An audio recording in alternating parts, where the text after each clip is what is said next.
Imagine you are the most popular person in the world. Everywhere you go, people cheer for you. They throw flowers. They wait in the hot sun for hours just to see you wave for 1 second. You feel like a superhero or a movie star. Everyone loves you and you love them back. It feels like a giant hug that never ends. This is exactly how Prince Harry and Meghan Markle felt a few years ago when they visited the beautiful country of Australia.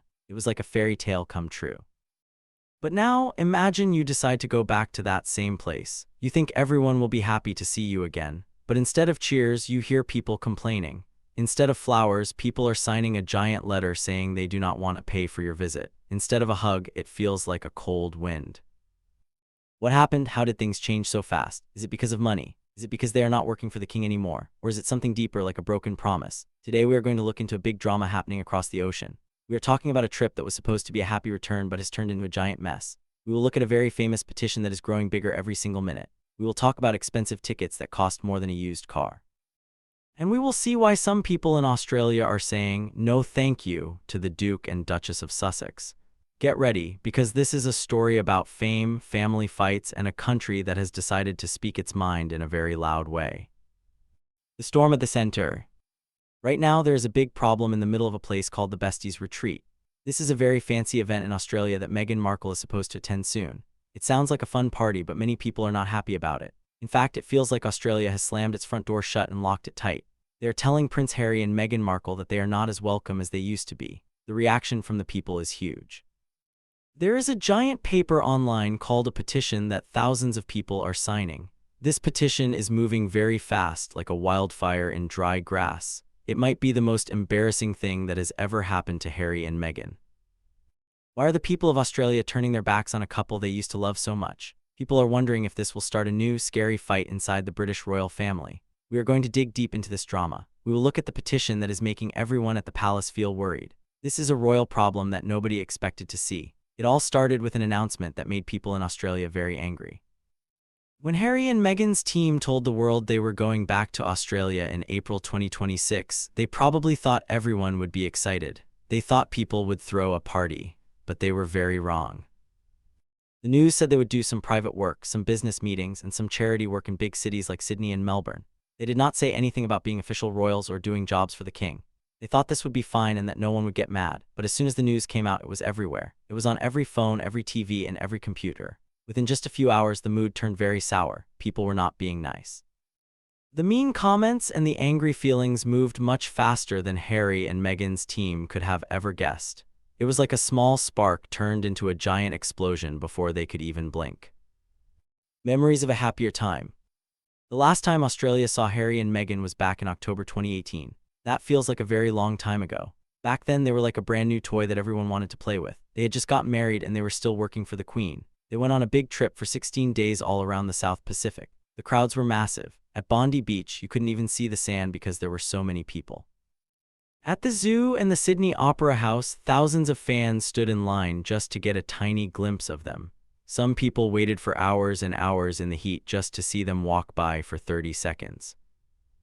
Meghan was pregnant with their first baby Archie at the time. This made everything feel even more special. It wasn't just a normal visit, it felt like a giant celebration of life and love.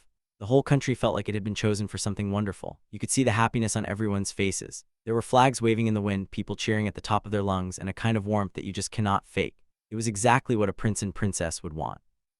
But this new trip for 2026 looks nothing like that happy time. This time, it feels more like a business trip than a royal visit. The high price of saying hello. This time, Harry was supposed to give a speech at a big meeting about mental health in Melbourne. But there was a catch. The tickets to get into this meeting cost $1,500 each. That is a lot of money for most families. And reports say that Harry was going to be paid a huge amount of money, maybe tens of thousands of dollars, just to talk for a little bit. While Harry was doing that, Meghan was going to be the main star at a fancy 3-day event in Sydney called Her Best Life. If you wanted to go to that, you had to pay $3,199. That is enough money to buy a lot of toys or even a nice vacation. If you paid that much money, you got a fancy dinner, a stay at a very expensive hotel by the beach, someone to help you pick out clothes, and a photo with Meghan. When you put these two things together, it looked like they were only coming to Australia to make money. For the people in Australia, this felt bad. Right now, things are very expensive in Australia. Bread, milk, and gas for cars cost more than they used to. People are struggling to pay their bills. So, seeing a prince and a duchess charge thousands of dollars for a photo felt like a slap in the face. This is why the petition on the website called Change.org started so quickly. The petition that said no. The petition was very simple but very strong. It said that because Harry and Meghan quit their royal jobs in 2020, they do not represent the king or the queen anymore. They are like regular people now. So if they want to come to Australia to do business and make money, they should pay for everything themselves. They shouldn't get any help from the government or use the people's tax money. This petition didn't stay small for long. It grew and grew until thousands of people put their names on it. People started talking about it on the news. Even politicians who help run the country started giving their opinions. People who talk about the royals on TV began to argue. Famous people from other countries started talking about it too. Harry and Meghan's team thought they would arrive in Australia with everyone feeling good about charity and mental health. Instead, they walked right into a giant fight. The backlash was getting bigger every day. What started as a small complaint turned into a big problem that Harry and Meghan could not just ignore. It made everyone ask, how did a simple visit turn into such a big public fight? And what does it say about how Australians really feel about them now? Listening to the people. Most of the time, petitions don't really do much. They get a few names and then everyone forgets about them. But this one was different. It was like a loud megaphone for the whole country. The comments people wrote were very honest. They weren't trying to be polite or nice. They were frustrated. If you wanted to know what Australians really thought, all you had to do was read those comments. One person said that the couple already has more money than most people will ever see in their whole lives. They said Harry and Meghan should pay their own way. Another person called the visit narcissistic. That is a big word that means someone thinks they're more important than everyone else. They said the trip was just a way for Harry and Meghan to show off and make themselves look good. Someone else wrote a very short message. Not a single cent of our tax dollars, full stop. This person didn't want the government to spend any money on them at all. Another person pointed out that they chose to leave the royal family. They said the late queen made the rules very clear. When they left, they became private citizens and they should be treated that way. The main point of the petition was about money and duty. When Harry and Meghan were working royals, the government helped pay for their security to keep them safe. But now that they have regular jobs, the petition says the public shouldn't have to pay for that. Australia should save its official support for the royals who are actually doing work for the crown. Harry and Meghan's connection to the king is just something from the past now. They left the group, and because they left, they aren't owed the same things anymore. Different feelings for Harry and Meghan. In Australia, people still have some nice feelings for Prince Harry. They have liked him for a long time. They like how he's easy to talk to and how he cares about mental health. He feels like a person you could actually have a conversation with. He even celebrated important things in Australia's history, like when women got the right to vote. But for Meghan, things are a lot more complicated. People are very divided about her. Many people feel like the way they left the royal family was messy. They see the big deals with Netflix and Spotify and the book Harry wrote, and they feel like it's all about making money and building a brand. Most of the time, Harry gets a pass, but Meghan gets a lot of the blame. This might not be fair, but it is how many people feel. A lot of Australians are confused. They might still like Harry, but they aren't sure about Meghan anymore. They wonder why things went from so much love and excitement to so much doubt and criticism. It feels personal to them now. It's not just about some famous people on the news. It's about a relationship that feels broken. The ghost of the 2018 tour. To understand why people are so mad now, you have to remember how much they loved them in 2018. It was a phenomenon, which means it was something incredible. Kids would stand outside their school gates for hours just to wave at the cars driving by. Even the reporters who were supposed to just tell the news sounded like they were writing fan letters. Harry and Meghan were young and in love. They weren't stiff or boring like some other royals. They felt real. But even back then, there were some secrets. A writer named Valentine Lowe wrote a book about the royals. He said that during that big trip, Meghan didn't understand why so many people came to see them. He claimed she asked, "What are they all doing here?" and called the whole thing silly. Her workers supposedly had to explain that people came because they loved the monarchy and felt a connection to the royal family. We don't know for sure if she really said that, but many people believe it. They use it as proof that Meghan didn't really care about the tradition or the people. When Megxit happened in 2020, which is when they left their royal jobs, feelings in Australia started to change even more. A big poll showed that more than half of Australians still like having a monarchy, but that number is going down. People are starting to feel royal fatigue, which means they are tired of hearing about them. But with Harry and Meghan, it's even more specific. The big complaint is simple. You can't quit the club and then still try to use the club's name to get special treatment. Harry and Meghan talked a lot about wanting freedom and being authentic. They wanted to live their own lives, but then they keep doing tours that look exactly like royal tour. They have the crowds, the cameras, and the fancy titles, but they aren't doing the actual work that goes with it. Critics say they are trying to have their cake and eat it too. In Australia, where people were so kind to them before, this feels like a trick. People are asking if they are really living the life they said they wanted, or if they are just trying to play a part to stay famous. The big question about money. The most important question that keeps coming up is, where is the money coming from? Since they said they wanted to be financially independent in 2020, they have talked a lot about helping the world, but how they pay for their big house and their life is a bit of a mystery. At first, they had big deals with Netflix and Spotify, but the Spotify deal ended after only one season of Meghan's podcast. Some people say they just decided to stop, but others say it wasn't making enough money. Now they seem to be making a lot of money from giving speeches. Harry gets paid a lot to talk about mental health. Meghan can get even more. Some people say she could get hundreds of thousands of dollars for one appearance. This is why the besties retreat and the expensive tickets in Sydney cause such a big stir. People say that if you take away the Prince and Duchess titles, nobody would pay that much money to see them. They are using the royal names to make millions of dollars, and that makes people very uncomfortable. Their friends and supporters say there's nothing wrong with this. They are private citizens now, and private citizens are allowed to have jobs and get paid. No one is forcing people to buy the expensive tickets. They are doing it because they want to. Also, Harry's work with mental health is very real. He has been through a lot of sad times and he wants to help others. But even for people who like them, the timing of these expensive events feels wrong. It looks like a business model instead of a charity mission. A family in trouble.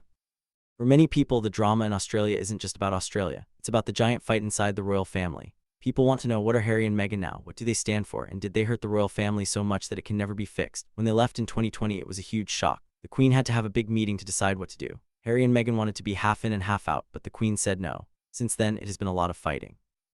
The big interview with Oprah Winfrey in 2021 changed everything. They said some very sad things about the family, including a story about someone asking about their baby's skin color. This made people all over the world very upset. Then Harry wrote a book called Spare. In that book, he told a lot of family secrets. He talked about a physical fight with his brother William and said things that hurt his father, King Charles. By 2025, Harry was even fighting in court to get the government to pay for his police guards, but he lost. Harry said his father wouldn't talk to him because of the court case. He said he wanted to be friends again, but it wasn't working. They had tea together once, but then Harry asked the government for more help again, and the family got mad all over her. One person who works at the palace said that a cup of tea doesn't mean everything is fixed. So when they planned this trip to Australia for 2026, they were still in a big fight with their family. William isn't talking to Harry at all. Charles loves his son but has to protect the monarchy. This makes the Australia trip feel very heavy with family problems. Following in Diana's footsteps. There's a very famous person whose shadow hangs over this whole story, Princess Diana. About 30 years ago, she did something very similar in Australia. After she and Charles got divorced, she went to Australia to start her life over. It worked perfectly. She went there as someone who had been hurt by the palace, and she came out as a hero. Everyone loved her. Harry and Meghan might be trying to do the exact same thing. They want to show that they can be successful and loved without the royal family's help. But there is a big difference. Diana didn't sell tickets to see her at a hotel. She didn't charge people money to hear her speak. Instead, she did very brave things. She walked through a field with landmines to show how dangerous they were. She sat with people who were very sick when other people were afraid to touch them. She showed her heart, and she didn't ask for anything in return. That is why people loved her so much. It didn't look like a business. It looked like she truly cared. Harry and Meghan's way of doing things looks more like a company. It makes sense for their bank account, but it makes it hard for people to feel that same Diana-style love for them. Australia is a test for them. It will show if they can find a way to be themselves without making everything about money. They need to show that they are real and that they care about people, not just their brand. What happens next? So what are Harry and Meghan actually trying to do? That is the big question as we look toward 2026. They are in their 40s now. Their kids, Archie and Lilibet, are growing up in a sunny house in California, far away from the rules of the palace. That is what they want, but their big business deals are changing. Some are ending and some are getting smaller. Their relationship with the King and Prince William is still very bad, and the public isn't as nice as they used to be. Meghan seems to have a clear plan. She's starting a lifestyle brand. She wants to sell things for the home and talk about being healthy and happy. She has a new show on Netflix and a new podcast for women who run businesses. Some experts say she's much happier in California because she never really fit in with the royal rules. She has found a way of working that makes her feel good. Harry's path is a bit harder to see. Some people say he feels sad about how things ended with his family. He still has the Invictus Games, which is a big sports event for injured soldiers. Almost everyone thinks that is a great thing. He also does good work for mental health, but outside of those things, he seems a bit lost. The fights in court and the things he said about his family have made some of his fans walk away. The trip to Australia will be a huge moment. It will show if they can still be stars in other countries. It is a test to see if people still care about them or if they're becoming yesterday's news. History shows that it is very hard to live between two worlds. You can't really be a royal and a celebrity at the same time for very long. The royal family is very good at waiting. They can wait for years until people forget about the drama, but the critics are not waiting. The petition in Australia is still getting more signatures every single day. It is a sign that things have changed forever. When Harry and Meghan get off their plane in Sydney in 2026, the world will be watching. But they won't be looking with the same happy eyes they had in 2018. They will be looking to see if Harry and Meghan are there to give or to take. Was the petition a fair way for people to say they are tired of rich people getting special treatment? Or was it just a mean way to attack a couple who wanted a different life? What do you think? Do you think Harry and Meghan should pay for their own trip? Do you think they're still royal even if they don't work for the king? Or do you think the people of Australia are being too hard on them? There are so many questions and only time will give us the answers. For now, the storm in Australia continues to blow and everyone is waiting to see where the Duke and Duchess will land. The final countdown to 2026. As the days move closer to the big trip, the drama only gets more intense. Every time Harry or Meghan says something, it's analyzed by thousands of people. In Australia, the debate has become part of daily life. At coffee shops and in schools, people are talking about whether the besties retreat is a good idea or a total disaster. Some say it's just a way for Meghan to share her success with other women. Others say it's a way to charge people for friendship. It's a strange time for the couple. They wanted to escape the goldfish bowl of the UK where everyone was always watching them. But now they have created a new kind of spotlight. In this spotlight, people aren't just looking at their clothes or their smiles, they are looking at their wallets, they are looking at their contracts, they are looking at their hearts. Prince Harry once said he wanted to be more like his mother. He wanted to make a difference, and in many ways he has. He has helped so many veterans feel strong again. He has helped people talk about their feelings, but the business side of his new life makes it hard for people to see the charity side. It's like a puzzle where the pieces don't quite fit together yet.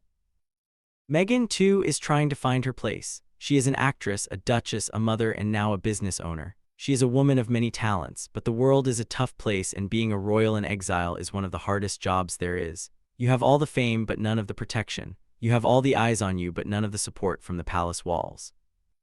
Australia will be the place where we see the truth. If the streets are empty, we will know that the Sussex magic has faded. If the streets are full, we will know that they are still the most famous couple on earth. But even if the streets are full, will the people be cheering, or will they be holding up signs asking for their tax money back? The petition on change.org is more than just a list of names. It is a message. It says that the world is changing. People want to see leaders who are there for the right reasons. They want to see people who serve, not people who sell. Whether Harry and Meghan can show the world that they are still servants of the public is the biggest challenge they have ever faced.